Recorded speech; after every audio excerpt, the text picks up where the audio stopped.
Today, I want you to think about Hebrews 11 and 6, and I'll read it to you. It says, "But without faith it's impossible to please him. For he that cometh to God must believe that he is, and that he is a rewarder of them that diligently seek him." I'm starting today in 2 Kings chapter 4.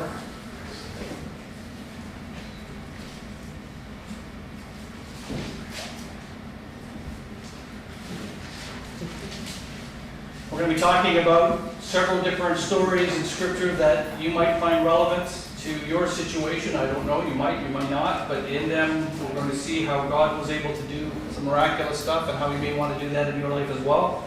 2 Kings chapter 4, starting at verse 1. "Now there cried a certain woman of the wives of the sons of the prophets unto Elisha, saying, Thy servant my husband is dead, and thou knowest that thy servant did fear the Lord, and the creditor is come to take unto him my two sons to be bondmen.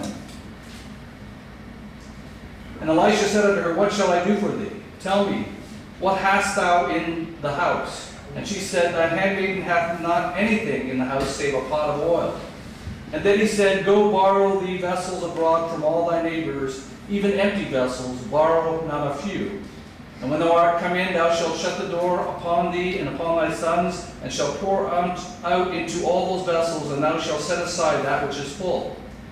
So she went from him, and shut the door upon her and upon her sons, who brought the vessels to her, and she poured out.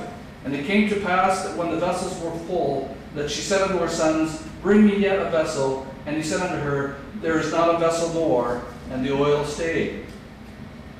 And then she came and told the man of God, and he said, Go and sell the oil, and pay thy debt, and live thou and thy children of the rest.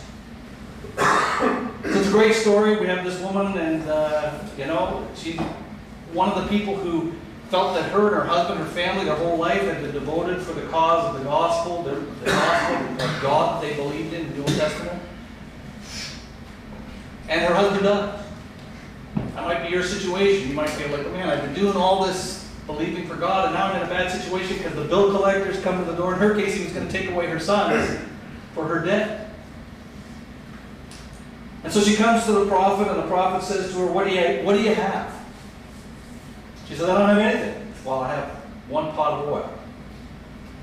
One pot of oil, that's all I have. And he says, well, what I want you to do is, he says, I want you and your sons to go and borrow as many vessels as you can. Empty containers.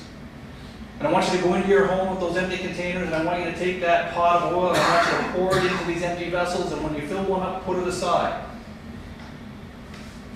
And she did. And she kept pouring and filling and pouring and filling and pouring and filling, and she said to her son, okay, give me another vessel. He says, there isn't any more vessels. And yet the pot still had oil there. And she went back to the man of God, and she said, okay, that's what I've done. And he said to her, I want you to take it and sell the oil and pay your debt. And you and your sons live on what's left. Now today, if you're in a difficult situation in your life, I want you to pay attention to how God can move in situations that are beyond our understanding. Right? We've all done what we can in the natural realm to meet needs or to be healed or to solve problems or whatever. What we need is a revelation from God in our situation that we might move on to the next step.